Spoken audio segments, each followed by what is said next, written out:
Hello, Nicole here for ABT, and I've finally nailed him down. It's Steve Morgan, who recently won the Daiwa BREAM Australian Open. First angler to get his name on this trophy 3 times. Has it sunk in now, Steve? Well, we've had a lot of work to do between now and then. We've had live shows, we've had a whole other tournament at the Hawkesbury. We had to get back from Sydney, and of course we'll all have real jobs at the end, but we have finally got down to the nitty-gritty on how it happened. But yeah, it has now. It's cool. We got Greg here. Jeff, of course, is the Queensland Open trophy. Don't have my name on that one. But yeah, 3 times on the Australian Open trophy is pretty cool. And it's a great time of year always to remember Greg Lee, who was such a great sponsor and such a great comeback winner of the Open that time. So they were a great initial sponsor. I think every brewer in Australia wants to have Greg in the house for a year at least, and there's some pretty cool names on there. For sure. So, looking back, and let's just break down your 3 days on Sydney Harbour. You've said it, like we all watched your live stream. You broadcast every cast you make the whole tournament. Yep. There was no single kick of fish that you could say that was the winning fish. Your key to this event was just consistency each day, wasn't it? So we've hit Sydney at a time, or we hit Sydney at the time of the tournament where we just got that first real cold snap for the year, and I always think that those transitional fish are a bit difficult, and I try not to listen to too much, doc talk about what's going on, but the word was it was pretty tough. So historically, I know the weights that you need to catch in Sydney Harbour. When it's tough, that 3.5 kilos a day sort of gets you right in the hunt. So I didn't have my sights set too high. I'm not an angler that can go to Sydney and say, yep, I know where the 40s live. I can go bang one there and there and there. To me, it's just about if you catch a lot of fish, you're going to catch big ones eventually, or at least big enough. And in Sydney, you've got to always have bags that have fish 30 centimetres, fork length and over in them. And they weigh around that 600 grams. So 600 grams is 3 kilos. A bag full of low 30-somethings is right where you need to be. So I actually didn't set my sights too high, and I didn't have a really big practice. We were, I suppose, a bit daunted by having to drive across Sydney and then back again and then back for the briefing. So I put in at Roseville on Middle Harbour, and I decided that Middle Harbour was my place because it was small enough for me to break down. And if the fish were going to be difficult, at least I can sort of learn them in the one area. I'm not a Chris Hickson that's got all of these spots all of the harbour can run and gun them. So I set my sights low, and sort of on the practice day found some spots where I thought there'd be fish and some sections of bank where I thought would be sweet. And I didn't even leave Middle Harbour that day. I went to leave it, and I'm like, I got to about where you could see the ocean, but I didn't actually go past that. So and there were fish on the washes that I thought I'll just fish for them on the tournament day. And that was a massive fail. I didn't check on the pre-fish day they were there, and they weren't there. So that was the practice day, about maybe 4.5 hours on the water, working out that they were tough and that the fish were pretty deep. Don't like deep bream, but that's where they were. And by deep, I mean 10 foot and deeper in the water column. Okay, so then that was your practice day. We had the briefing that night. Everyone had great feed. The Drummoyne Sailing Club, they looked after us that night. Comp, day 1. You went out boat number 1, didn't you? I think it was, yes. I always get my entry in nice and early. I put my entry in sort of after the initial burst of entries come, but there weren't many early entries to the Open. And if there are a tranche of entries, they just sort of get random drawn out. So an early boat, had a nice run down under the harbour bridge. I started down near Vaucluse on some washes that I fished before, maybe 2 or 3 years ago. And every day I'd just catch my limit there early of 2.5 to 3 kilos. For me, it was a marine desert. It was within sight of where Tommy Slater caught him on the washes and where Chris Hickson catches him on the washes, but what I was doing wasn't working. So after about half an hour, I said, this is junk. I'm going to go and live and die in Middle Harbour and see if I can convert some of the things I learned on the practice day on the tournament day. So moving up there, the first place I really stopped was a boat where I'd found on the live scope, and by catching a big fish the day before, there was like 50 giants sitting under this one boat. Went to it, set up, saw them under there with the live scope, didn't catch them. So I thought, maybe everything I caught them on yesterday is going to be rubbish. Let's just go and run some historical banks that I didn't fish in pre-fish and see if I can find some fish. So some of the like pontoony sort of banks in Middle Harbour, went down fishing along the edges, and it was pretty slow. Caught a couple of small ones off pontoons, but then if you switch the boat around the other way, there would be fish sitting on the boat. So it was maybe cold, it was getting cold, so whatever it was a high tide and they weren't shallow, they were back down deep. So I ended up fishing the other way, fishing the moored boats. And when I worked out that's where they were, I started running a pattern where I was fishing a windy bank where the boats were getting pushed right up shallow. So, and as the tide dropped during that first day, the fish would all stack up under the boats. And once I sort of got onto that pattern, it was sort of game on. Caught a limit and then just basically slowly tried to upgrade the fish so that they were all over 30 centimetres. I did that and I sort of laid off the fish once I had a decent limit. And on the way back to the start line, I fished a couple of the southern bays near Rose Bay. I fished them with a little baby vibe that Adam Costa gave to me. He said I was going to kill it on it. And I did catch a few upgrades on that, but no giants. So most of the fish that day came on the mussel, which is on the practice day what the bream told me they wanted to eat. So in the first day, I was happy, but I still had one fish under 30 in a bag. It was a 29 forker. So, you know, no 40s, but no 25s either. So I think I was sitting in second or third after that first day. Mm-hmm. And you know what they all say, you can lose it on the first day, you can't win it. Didn't lose it on day one. So then that was your day one. I think that day Wally Fay, he was actually lady. He was hero on day one. He was. And Wally had 3 really good fish in his bag, but he had 2 small ones as well. And as a weighmaster, I'm looking at it, okay, I don't need to measure them, but there's some good bites there, but there's not much to back it up. And that's always something that you've got to be mindful of in Sydney Harbour. Where you caught those big fish the day before, you're probably not going to bang one the next day. So you need to have those variety and options for doing it. So I'm not saying I knew Wally was going to do it tougher, but the odds were that he wasn't going to find those big ones on day 2. Very cool. So then next day, day 2, you went out, boat 2 or 3, and it was the heavy muss they wanted again. So, well, it changed every day. Day 1, it was live scoping on the boats and the heavy muss and in black. That's what it had to be. So, but I nearly ran out of heavy musses that day. Mario Vukic was good enough to he gave me 4 heavies in his hand. They were all multicoloured. And I'm like, oh, I don't like multicoloured ones. Guess what? I caught them all on day 2. They were all like the multicoloured ones. I got one here that's like it's got like a blue rinse through it. It was a heavy, but the thing was, after I caught my limit, I started going to the light muss on some of the pontoons, and that worked as well. So I sort of got it out of my head that any colour and weight is particularly better than the other. Just started using what was appropriate. So by day 2, I'd have this. This was my heavy muss outfit. I'd identify it by the reel that was on there. It was the crab rod with a Daiwa Caldia. It had 3 pound of the Daiwa J-thread fluorocarbon on it, straight through to one of Outback Brimmer Baits heavy musses, which weighs about between 5 and 6 grams. So I would throw that if the fish were sort of 10 foot and deeper, maybe on some of the deeper boats, some of the deeper pontoons. But when I fished the shallow pontoons, and the shallow pontoons, I wouldn't necessarily check if there was a fish under there on live scope. I would just throw in there and then maybe look afterwards to see if there's any there, because in the shallow water, they're not as easy to separate from the bottom. I'd use the light muss because I wanted that sink to be slower, and I wanted more hang time between there and the bottom. So I'd have a different rod, which would be the 7 foot 8 in-feet crab rod. I had 2 of these. One was set up with the 3 pounds straight through for the heavy muss, and then another one with a different reel that I could tell by looking at them was set up for that light muss, and I'd bounce between the 2. Now, a lot of people say, oh, why don't you use brain and leader in that heavy country? It's like, yep, once a day there's a time where you say, oh, I really want a 7 or 8 pound leader and I want the pulling power to get a fish out. I lost 1 fish a day to fish. I had 1 bust off each day. And that was on the 3 pound straight through. If you fish 3 pound enough and you don't panic, you can normally get the fish out, and I reckon that buys me a lot more bites.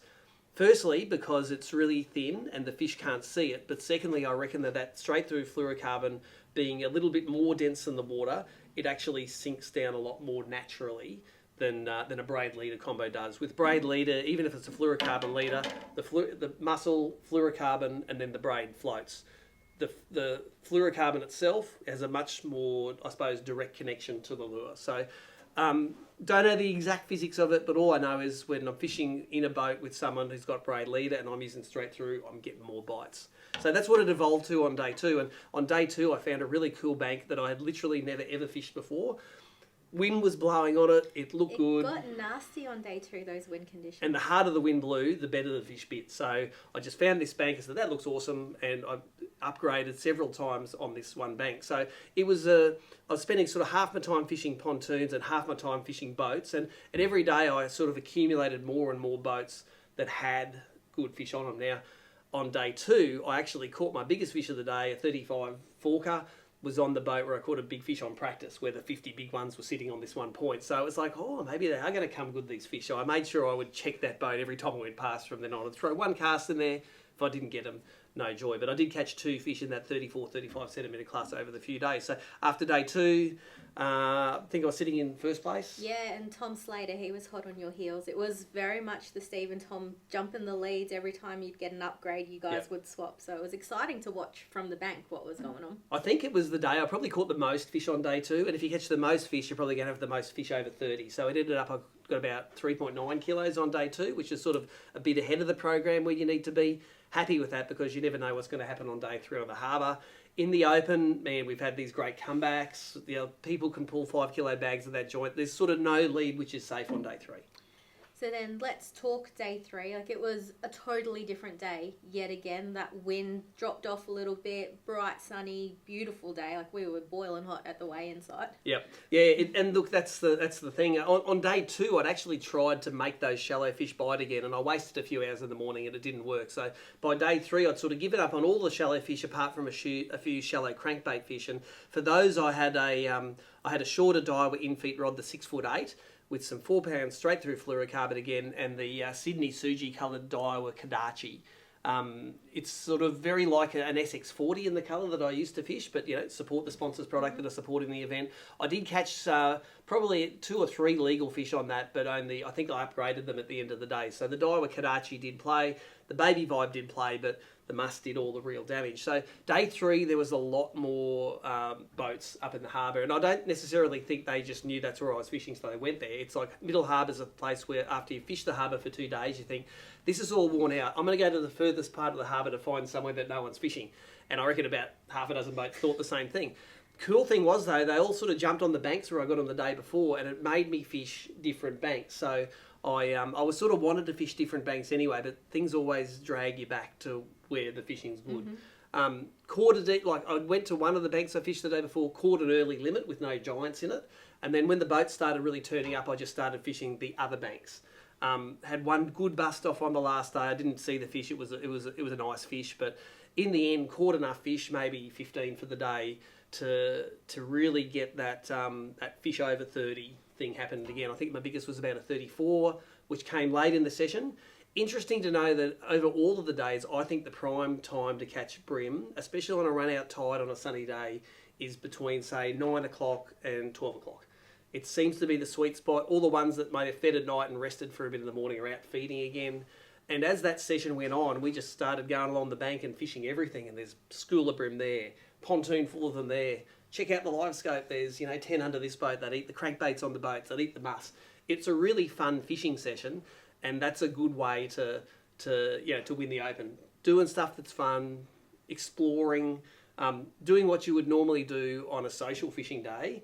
No better way to win the Open. If I had to sit down and drag gulps in 30 foot of water, wouldn't have been as enjoyable fishing. But it was enjoyable fishing. It was great to have everyone join us on the live stream.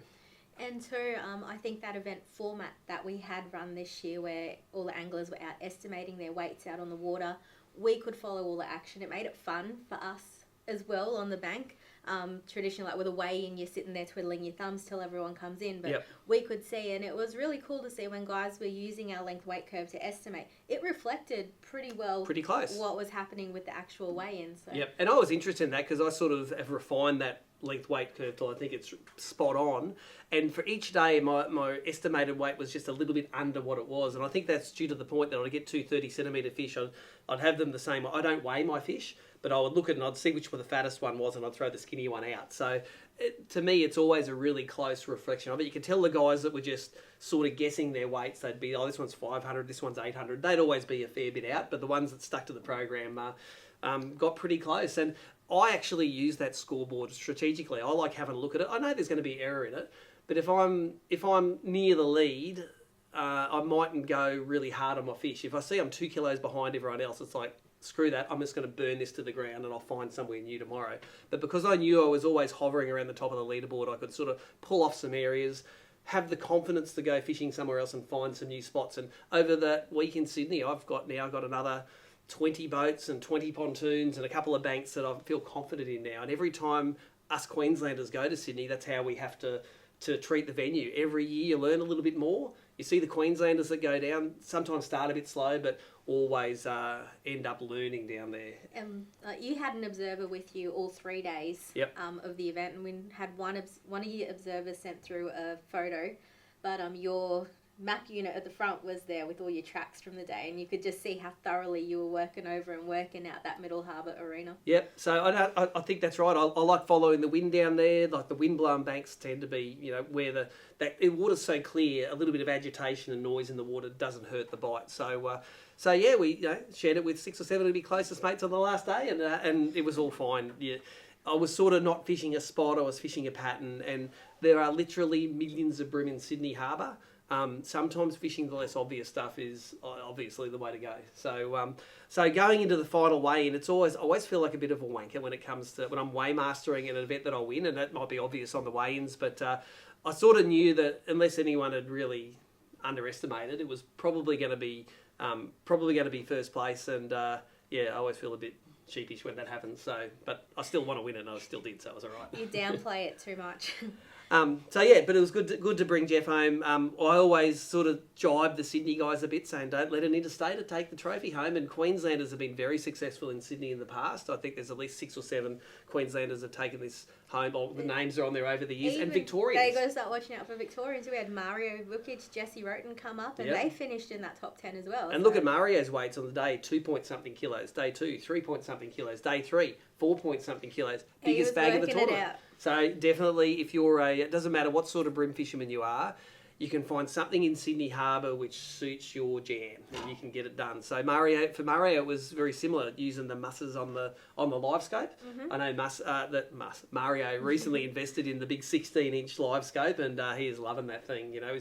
He's going to be pretty dangerous moving forward. Perfect. So we can watch your live streams. You've broken out the best moments from your days. It's all up on your YouTube channel. Yep, there are highlights from day 1, 2 and 3, and there's also a bit of a live scope compilation. Had a lot of questions since about the ways to set up the live scope. We did a segment on ABT Live last night with Harry Curley from Garmin. We'll have that up on the ABT site, but my YouTube channel's got all of the daily highlights. The coolest thing is having that embedded sounder feed, so that I'm not just some guy looking at a sounder saying, oh, there's heaps of fish. You're at home looking at the screen saying there's heaps of fish as well. And we can share that moment where it's like, oh, that's going to get eaten. Donk. And it does. That's cool. Also, why aren't you eating? Oh, we're fishermen. We always have that moment. What I have learnt I have learnt more in a week with live scope in forward view for bream than I probably have in the last few years. You learn how many fish you don't catch. If there are 50 fish, I'm probably going to catch one, but try and catch a second one. They're pretty smart fish. And I'm sure that in the next 2 or 3 years, everyone is going to learn so much more about them. We'll be laughing about how basic the stuff we know about it now is, but that's what's the exciting thing about fishing. Share that knowledge, let you guys try it yourself, and maybe you're going to share some information back with me one day, who knows. I really loved having the observers on board. I think I had Blake on day 1 from Manning River Marine, had Nick on day 2, and Rick the Viking on day 3. Mm-hmm. Great guys. For them to live it with you was awesome, because they could help us with the app stuff. I'd furnish them with that little length weight table at each day. Go, right, your job's to tell me how big the fish are in the live well and how much I'm typing into the app. And to include those guys and to share it with them was pretty cool. That's awesome. Anyone, when we have these opens, we highly encourage that every observer that goes out just has the best day with our anglers. It's a steep learning curve for them and just an enjoyable day on the water. And they get some free stuff too. They do. Yep. Anything else you'd like to tell us about your open? No, you're going to do the finish for this one. You're in charge, so finish her up. Well, 3 times on that trophy. You're the first ABT angler to win a Bass and a Bream Australian Open trophy within 2 weeks of each other, just to really seal your name on there. Yep.